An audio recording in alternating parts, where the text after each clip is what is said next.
Bueno, y para la pensional todavía faltan 36 artículos por debatir. Uno de estos es, por ejemplo, cuándo comenzaría a regir la reforma pensional de ser aprobado, porque, digamos, la oposición quiere que sea desde el 2027, cuando ya Petro no esté en el poder, pero el gobierno dice que debería ser desde el 2025. Hoy vamos a aclarar varios de estos cambios, porque hubo cambios, obviamente, para que pasara la reforma tuvo que haber consensos. Me acuerdo que hace poco fuimos con el equipo del Tercer Canal del Congreso, por ejemplo, hablamos con Paloma Valencia, que ustedes saben que es una de las figuras de la oposición, y ella nos dijo, yo creo que la que va a ser aprobada es la de la reforma pensional. ¿Por qué? Porque es la que más tiene consensos, porque todos estamos de acuerdo en que se necesita un cambio. Uno de los cambios que hubo fue que bajó el umbral. O sea, inicialmente se había dicho que iba a ser de 3 salarios mínimos, pero ahora va a ser de 2,3. Personas como la senadora Paloma Valencia, opositores, otros analistas dicen que incluso debería bajar más el umbral. Ministro, viceministro, ¿cómo es esto del umbral? ¿Qué opina de esta cifra de 2,3? ¿Debería bajar más? ¿Qué decirle a esta gente que todavía le preocupa al decir que es muy alto? ¿Y qué es y cuál es el umbral del que se habla? Sí, es que eso les iba a proponer. Explícame a la gente qué es el umbral, porque no es un tema suficientemente fácil y bien entendido por todos y todas con mucho respeto, sin ninguna prepotencia. El umbral es el límite a partir del cual se cotiza al Fondo Público de Colpensiones. Es decir, si yo me gano tengo un ingreso de 10 salarios, voy a inventar cualquier cosa, hasta 2,3 salarios en este momento iría a Colpensiones. En lo que venga en exceso voy a un fondo privado que yo escojo libremente. El umbral es el espacio hasta el cual yo cotizo obligatoriamente al sistema público de Colpensiones, que va a administrar esos recursos, va a reconocer la pensión hasta ese límite y lo que gane en exceso va a ser reconocido y administrado por fondos privados de pensiones, con los cuales tengo dos anotaciones. La primera es que se corrigen los problemas de equidad del sistema, porque como ustedes saben, hoy en día estamos financiando pensiones de 20 y 25 salarios mínimos con los recursos de los aportes de la mayoría de colombianos que ganan entre 1 y 3 salarios mínimos. Luego hay un problema de equidad apenas evidente, apenas lógico de corregir esa situación de justicia alimentar. Y adicionalmente, con este tema, elimino el tema de competencia entre regímenes. Ustedes tienen un tío, un familiar, un amigo, un vecino, que les dice, es que yo estoy tratando de volverme a Colpensiones porque a mí me asesoraron muy mal, me trasladé y ahora estoy en un rango de edad que ya no me puedo trasladar libremente, me toca contratar a un abogado, un esfuerzo económico, en tiempo, hasta emocional, y yo no encuentro que esto sea justo, me toca buscar la forma de salir de esa cárcel en la que estoy. Bueno, pasando a un sistema de pilares en el que hay un umbral que limita hasta dónde voy a Colpensiones y en exceso hasta dónde voy a un fondo privado, paso de un sistema de competencia a un sistema en el que se complementan los sistemas y parece ser mucho más idóneo. Miren, solamente Perú y Colombia tienen este sistema paralelo. Los países en el mundo tienen sistemas de pilares o sistemas de reparto. No es casual. ¿Y ustedes por qué querían que fuera desde 3 salarios hacia abajo? Porque es que, claro, el fijar el umbral determina hasta dónde hay un ahorro del Estado, como digo, para el tema de equidad y que no sigamos financiando pensiones altas. Es decir, hasta dónde debería financiar el Estado, participar de esos subsidios, pero al tiempo, entre más bajo sea, más baja va a ser la pensión. Entonces la pensión no va a tener un criterio de suficiencia. ¿Qué es suficiencia para que todos y todas entiendan? Que la pensión sea capaz de asegurar ingresos vitales para los ciudadanos, que es lo que queremos, que no sean tan bajas. Entonces, ¿dónde está el límite? Ese límite es muy complejo de hallar.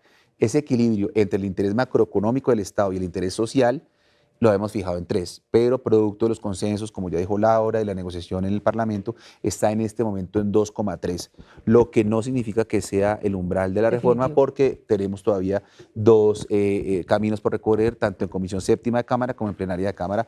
En este momento está aprobado 2,3 para claridad de todos. Exacto. Entonces, pues muchos analistas todavía sostienen que 2,3 sigue siendo bastante alto. Para los que no les quedó claro, pues básicamente, si por ejemplo usted cotiza 7 millones a partir de 2,3 salarios mínimos. 3.900.000. Exacto. En este momento. Exacto. 2.900.000. Exacto, perdón. porque ahora no es 1 millón, sino 1.300.000. Hasta 2.900.000. Esto se tiene que ir sí o sí a Colpensiones y el resto sí va a poder estar en fondo privado. Correcto. Si usted así lo desea. Así va a funcionar y así se asegura que, por ejemplo, se pueda subsidiar a más adultos mayores que no van a tener una pensión. Pero ahora, para cerrar este tema del umbral, pues quiero que escuchemos a Martín Jaramillo. Él es economista, director del Centro de Gerencia de Empresa EAFIT y es uno de los opositores del gobierno, quien sostiene que todavía el umbral tiene que bajar aún más. Yo creo que pues si baja aún más, pues se va a poder responder a menos personas, entonces ahí el problema. Las pensiones van a ser más bajas, Laura. Exacto, y las pensiones pueden ser más bajas, pero escuchémoslo y miremos a ver qué dice el viceministro en respuesta a lo que dice. A ver qué dice. La pregunta sobre el umbral es una excelente pregunta, porque cuando uno dice, como un grupo de expertos lo ha dicho, que hay que bajar el umbral de 3 salarios mínimos a 1,5 o a 1, pues, idealmente, no es un cálculo caprichoso. Cuando estamos hablando de que de 3 salarios mínimos para abajo, toda la plata se va a ir para el gobierno, eso es muy grave porque estamos hablando de que el 90% de la plata que sale de los colombianos para ponerla en un sistema para su pensión, la va a manejar el gobierno. Y eso es muy grave porque esa plata, que en un buen sistema debe hacer parte del ahorro, hoy en día deja de ser ahorro y pasa a pagar pensiones. Todo eso muy bonito, claro, hasta que llegan 2070, como ya mismo lo ha reconocido el mismo gobierno, el mismo ministro de Hacienda, se quiebra el sistema y quedamos literalmente con una deuda con los que ya están pensionados, pero ojo, los jóvenes que tenemos que pagarle a esos que ya están pensionados, ya no va a haber cómo pagarnos a nosotros, entonces eso es muy grave. Los números, como está la reforma tributaria, pensional actual, no cuadran en el mediano plazo, y por eso es que es imperativo que se utilice un número que esté ajustado a la realidad colombiana, que no es 3 ni 2.2, porque ahí pasamos de que el 95% de los ahorros, o lo que iba a ser un ahorro, lo ejecuta o lo posee el Estado colombiano, o lo tiene el Estado colombiano, al 91, es decir, del 95 al 91. Con 1.5 o un salario mínimo estamos hablando del 60, ¿cierto? Y aún así muchos de nosotros lo apoyamos, pero llega a un nivel en el que ya no es proporcional como es el nivel actual. 1,5 salarios mínimos es lo que proponen opositores del gobierno. ¿Cómo lo ve usted, viceministro? 1,5 era el umbral contenido en la ponencia alternativa que fue derrotada en la plenaria del Senado. Eso no es caprichoso, no es un número que nos guste o no. Tiene que ver mucho con que disminuir el umbral implica comprometer el principio de suficiencia. ¿Qué es suficiencia? Pues que las pensiones tengan un carácter realmente de ingreso vital para las y los colombianos. Entre más bajo, va a alcanzar para menos, va a bajar el consumo y vamos a afectar el incentivo al ahorro pensional, porque si son extremadamente bajas, como se quiere, con un umbral de 1 o 1,5, para favorecer la disciplina macroeconómica, yo entiendo el punto del profesor Martín, lo respeto profundamente, lo conozco y sé que es un gran académico. Lo que pasa es que tengo una postura en la que el equilibrio del interés macroeconómico y el interés social tiene que tener otros sistemas de repartición, que no puede sacrificarse el interés social por mirar exclusivamente el tema macroeconómico. Estamos siendo responsables con esta reforma.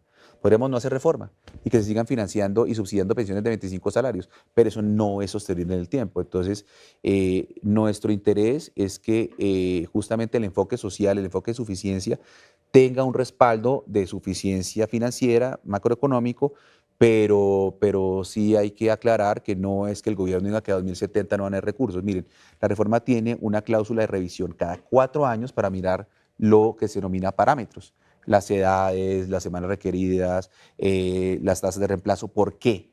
Porque nosotros en las sociedades estamos mutando a sistemas de organizaciones familiares, esquemas sociológicos que no podemos prever. Progresivamente la gente, los jóvenes quieren tener menos hijos. Tenemos extra longevidad, es decir, la gente vive más. Progresivamente los jóvenes migran a espacios de trabajo distintos a los que conoció mi generación. Entonces, ¿cómo hacer para formalizarlos? Todos esos desafíos hay que estarlos monitoreando permanentemente y van a generar una modificación de esos parámetros seguramente para que el sistema sea viable. Luego, no es que el gobierno diga que en 2070 no van a haber recursos. Lo que decimos es que el fondo de ahorro va a ser capaz de garantizar a 2070 con al menos 11 oportunidades de reforma nueva, porque de esa revisión va a ser un informe para el presidente y el Congreso para modificar esos parámetros y hacer viable el sistema. Pero quiero ser claro, si bajamos el umbral excesivamente como se propone a 1, a 1,5, pues va a haber un beneficio macroeconómico que no va a tener una rentabilidad social. Luego el beneficio de ese costo no justifica asumirlo. Apoya el trabajo periodístico del Tercer Canal. Ingresa a la app o a www.nequi.com.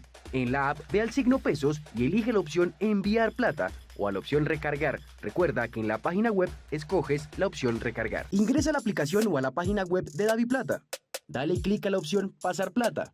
Elige la opción a otro DaviPlata, llena los datos y digita el número de cuenta 304-271-5010. Continúa los pasos y confirma tu aporte y listo. Juntos visibilizamos la otra Colombia. Si te gusta nuestro contenido y no quieres perderte nada de la agenda alternativa, suscríbete a nuestro canal y activa la campana de notificaciones. recuerda darle like a este video y por supuesto compartirlo con tus familiares, amigos y conocidos. Así juntos visibilizamos la Colombia profunda. Recuerda, somos el Tercer Canal, la voz de los que no tienen voz.